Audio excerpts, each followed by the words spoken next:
Actor and dancer Gregory Hines appeared on Later with Bob Costas on September 12, 1991. He was promoting an upcoming Showtime film called White Lines, but he ended up speaking at length about his dancing career and his roots in dancing and his relationship with Eubie Blake's and their famous Saturday Night Live appearance. And Costas dug deep, really did. Not that he usually does not, or did not. Well, he's still alive, so does not. Let's hope it's does not, Bob, for a long, long time. Thanks for staying up later. We're happy to have Gregory Hines with us for the next half hour. You know him from movies like Tap and Cotton Club, and on Broadway, Eubie and Sophisticated Ladies, and coming up on the USA Cable Network in late September, early October, White Lie. We'll talk about that in just a moment. But something that jumped out at me from your biography, not surprising, but I think it kind of sums you up. You said, I can't ever remember not dancing. Yeah, well, I began dancing at 3. My parents gave my brother and I dance lessons like parents give their children piano or violin, just something I think to round us out. And as it turned out, it was something that we enjoyed doing, and tap dancing in those days was still a very credible art form, and so they pursued it for us. But, you know, when I realized I was alive, and these were my parents, and this is where I lived, I could dance. We had been taking dance lessons for a while, and I could do it. So even though the decision wasn't mine to become a dancer, ultimately I made the decision to stay with it. You said at that time tap dancing was still a very credible art form. You've done what you could to try and keep it in front of people and sustain it as a credible art form, right? Yeah, I mean, there's been, I would say, in the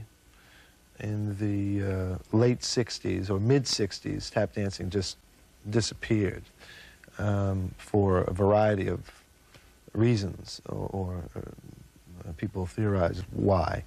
And then in the mid-70s, late 70s, it started to come back again. And that was a real revival type period. Now, tap dancers think of this as like the Renaissance period. It's happening. It's still a real struggle for tap dancers to make a living tap dancing, but it is happening now. The movie Tap brought many of the true artists together. Sandman Sims and Bunny Briggs and Harold Nicholas was in it, and it was Sammy Davis's last picture, wasn't it? Right, right. Well, that film, for me, that was a real dream come true for me, because I had idolized Sammy Davis from the moment I saw him. I think I was about 9 years old when I saw him, and I had always dreamed of working with him, something. I would have been happy with just a concert somewhere or anything. And as time went by, our paths would cross, and he was always very warm and encouraging to me, and you know, he knew that I idolized him. He knew that, and he really appreciated it. So when this script came up, I took it to his house, you know, and handed it to him on bended knee. You know, I wanted to do it so badly with him, and as it turned out, it was very timely that we were able to get it done when we did. And of course, the other men, Sandman and Jimmy Slide and Steve Condos and Bunny Briggs and Harold Nicholas, they were my heroes too. I mean, most of those men taught me how to dance. My original teacher, Henry Latang, taught my brother and I routines and gave us the ability to tap. But these other men would work with me. Whenever they saw me, they would show me steps and encourage me to improvise. And so for me, that was the happiest work experience I've ever had, working on that film. Okay. I'm very proud of the film and what we said in the film. And again, I'm so happy that Sammy Davis was in there. Why do you think, since a lot of these guys were obviously still around and then you were able to bring them back for tap, why do you think tap dancing all but disappeared for such a long period of time? Well, there's a lot of theories. Some people think that it was rock and roll. And rock and roll came in the last vestiges of vaudeville as we knew it, which was shows where they had a singer and a band and a comedian and an acrobatic act and and a tap act, that fell by the wayside because they would have record acts and people who had a hit song. Some people think that Oklahoma, when Oklahoma opened on Broadway, the choreography of Agnes DeMille was so innovative, so spectacular, that Broadway musicals after that, which usually had a tap line and a big tap number, started to lean more towards that kind of choreography. The late and great Willie Colvan told me he felt that it was them production designers with all them shiny floors, and they didn't want no scratches on them. I mean, I don't know why, you know, it was, but it was a real bad time for tap dancers. It's pretty obvious that you've got a strong sense of history about your business and the people that influenced you and inspired you. And so I think it's a nice aspect of your life that you've been able to send some of those Valentines out while doing your work. We talked about tap, and then you get to pay tribute to Eubie Blake and Eubie on Broadway. I mean, who could ask for more than that? Or Duke Ellington, Sophisticated Ladies? Yeah, well, Eubie Blake, it was just a real treat to know him. I got to be friends with him in the last 6 years of his life. When I met him, he was 94, but he was just a spectacular guy. I mean, a couple of times I went over to his house, and whenever anybody came over to his house, he would dress up. He would get dressed up and come down. His wife, Marion, would serve pound cake or something, and then, you know, he would play the piano, and he was a terrific guy. And it was in these studios that we did that Saturday night live show. And it's interesting, Saturday Night Live, as you know, they do 2 performances. Yeah, the dress rehearsal. Right, and so at the dress rehearsal, he was tired, and he made a couple of mistakes.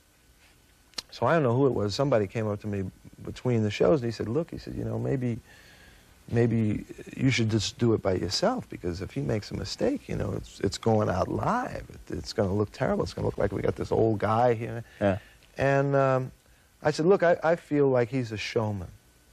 And he's used to taking a nap at that time during the day. And also, he knew it was a rehearsal. Even though it was an audience, he knew that wasn't the show. I said, I feel like when the show happens, he'll be there, and he'll be sharp. And he was.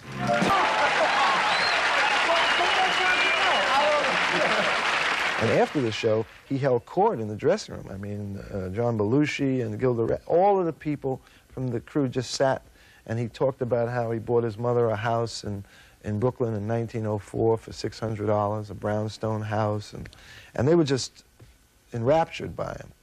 And the times that I spent with him were terrific, because there were times when we would be talking and there would be no age between us. I think I was about 33 at the time, and he was 94, and there was just no age. We clicked as men, and I just cherish all those moments I had with him. How long after that was Sophisticated Ladies? Well, Eubie was in 78, and Sophisticated Ladies was in 81. So they followed each other pretty yeah, closely. I did one musical between that called Coming Uptown, and that didn't run too long, so it was, yeah. Was Sophisticated Ladies the first time that a wide audience said, wait a minute, he can sing too? Yeah, well, Sophisticated Ladies was the first time I really got a chance to do what I could do. The musical, it was a musical review, and the director, Michael Smuin, came in, and he just wanted to exploit the different things that I could do. And the music, the songs were just great, Duke Ellington songs. Yeah. And it was really the first time I began to get that rush of attention when people feel as though they've discovered someone. And I was really happy. I was very happy. I hadn't moved to New York yet. I was still working in St. Louis, but I had occasion, I can't remember for what reason, some sports assignment to be in New York. And I saw the show. I liked it so much, I came back the next night, saw it twice, and then got out of town. I mean, you know, songs like Don't Get Around Much Anymore and Don't Mean a Thing if it ain't got that swing. I mean, you can't ask for material better than that. Yeah, and you know, show business, I mean, sometimes we show up to work and we don't feel like it. It's just one of those things. We're just not into it. And I can remember being in my dressing room sometimes before the show, and I just didn't feel like it. Maybe I had an injury, or just my head wasn't into it. And I'd hear that overture, you know, and that would get me into it. You know, it wasn't like a typical Broadway overture. Yeah. You know, it was swinging, and I would feel better. I mean, it just would work all the time. Sometimes I'd sit and wait for it to happen and be nervous that it wouldn't happen, but it always did. I mean, it was just, and the band was great. Mercer Ellington, Duke Ellington's son, Right. We had some tremendous musicians. And boy, it was just, it was really a good experience. You know what I think was part of the effect it had on the audience? Obviously, the performances were good, the staging was good, the music was great, but the whole notion of sophistication and elegance made a Broadway theater audience feel like they were out to the theater in the 40s or something. Yeah. You know, it made them feel like, that's right, dear, this is a night on the town, and I look my best, and so do you, and we're going to step out and have a nice dinner after this. Right, right. And you know, nowadays, people go to the theater, they don't necessarily dress up. I mean, you can go, you know, in a T-shirt. Yeah. But I used to look out in the audience, I used to notice a lot of times people were real dolled up. You know, women were dressed and their hair would be done. It felt as if they were going out to a nightclub, in a sense, but to a Broadway musical, but it had that nightclub feel, it's true. This is a rough analogy, but it's just using two dancers that everybody out there would be able to conjure up a mental image of. Fred Astaire kind of glided. Gene Kelly was an athletic dancer, Yeah. and leaps and all kinds of moves. I would guess between those two, you'd be closer to Gene Kelly in approach, because you're kind of a bigger guy than some dancers are. Yeah, well, I was very impressed by Fred Astaire. I was always impressed with him because he really had, he really could lay it down, and as a black tap dancer, in the community of black tap dancers, I knew what it meant to be able to really do it, and Fred Astaire could do it. So I was always impressed with him, and I was always stealing steps from him off the TV set when I'd see his movies. But Gene Kelly was exactly as you said. You know, Gene would do a combination, and then he would like run up a ramp, grab a big curtain, and swing across to the woman, and then do a spin and give her a big kiss. He was very physical, and that was one of the things that attracted me to him. I had the good fortune of, I met both of them. I met Fred Astaire at a function at the end of his life, and we had a couple of words. But I got to know Gene Kelly, and we had dinner one night, and I mean, it was just a great honor for me. I was just so thrilled to be with him.